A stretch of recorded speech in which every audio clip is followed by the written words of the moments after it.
The forgotten African slave trade. Where did millions of Africans taken by Arab traders really go? History remembers one slave trade more than any other.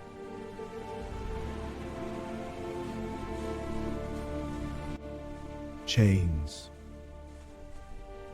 whips, and millions of Africans forced into lives of unimaginable suffering. But there was another slave trade, one that began centuries earlier, one that lasted for more than 1,000 years. A trade stretching from the Atlantic coast of Africa, across the scorching Sahara, over the Red Sea, and across the vast Indian Ocean. Its destinations were not Brazil, or Jamaica, or the American South. Instead, they were the cities of Cairo, Damascus, Muscat, Basra, Shiraz, and beyond. Millions of Africans disappeared into these lands. Yet today, few people ask the haunting question, where did they all go? Were they absorbed into local populations?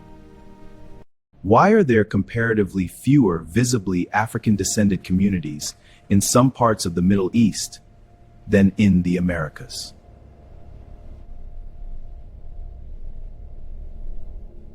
Tonight, we follow the forgotten caravan roads into one of history's least understood chapters. Before we go deeper in today's history, click on the button below to subscribe and turn on your notification. Before the first caravan, long before Islam emerged in the 7th century, slavery already existed across much of the ancient world. Ancient Egypt enslaved captives. The Roman Empire relied heavily on enslaved labor. The Persian empires used slaves. Kingdoms within Africa also practiced forms of slavery, often involving prisoners of war, debt bondage, or domestic servitude. Though these systems varied widely and were not identical to later plantation slavery, slavery was, tragically, a widespread institution in many societies. When Islam arose in the 7th century, it entered a world where slavery was already established. Islamic law regulated aspects of slavery, encouraged manumission as a virtuous act in many circumstances, and imposed rules on treatment, but did not abolish the institution. As Islamic empires expanded, they became participants in existing slave networks, while also creating new demand across a vast territory. By around 650 AD, the Islamic caliphates expanded rapidly. Within decades, their territories stretched from Spain, across North Africa, into the Middle East, and Central Asia. With expansion came growing demand for labor. Soldiers, servants, artisans, agricultural workers, officials, domestic workers, and, in some cases, concubines. The demand was enormous. Chapter 2. The Great Expansion. Imagine standing in Baghdad around the sea as one of the world's greatest centers of learning. Its markets overflow with silk, ivory, spices, gold, books, and people from every corner of the known world. Merchants speak Arabic,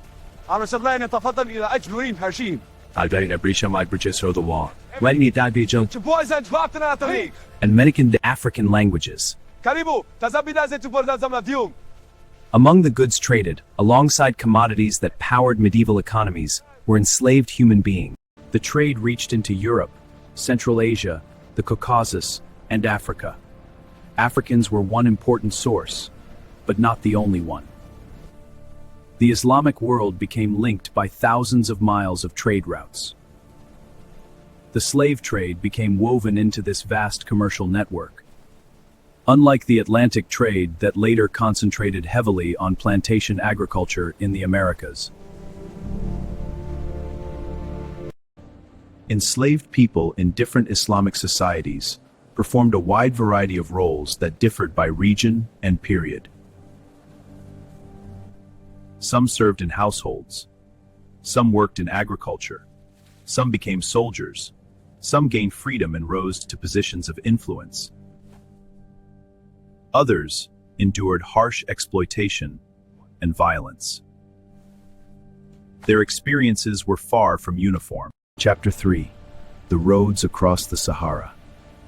If the Atlantic Ocean became the highway of the European slave trade, the Sahara became the highway of the Arab slave trade. Picture the largest desert on Earth. Nearly 10 million square kilometers, temperatures above 50 degrees Celsius, sandstorms, scorpions, little water.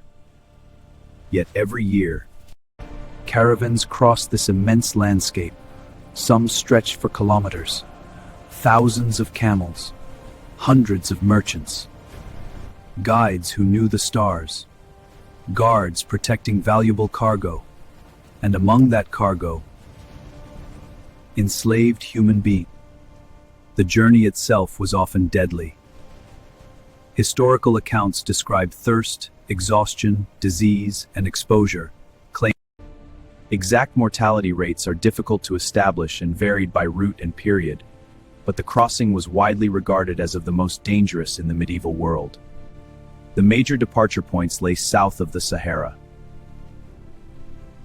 Powerful African kingdoms including Ghana, Mali, Kanem-Bornu, and later Songhai participated in long-distance trade with North Africa.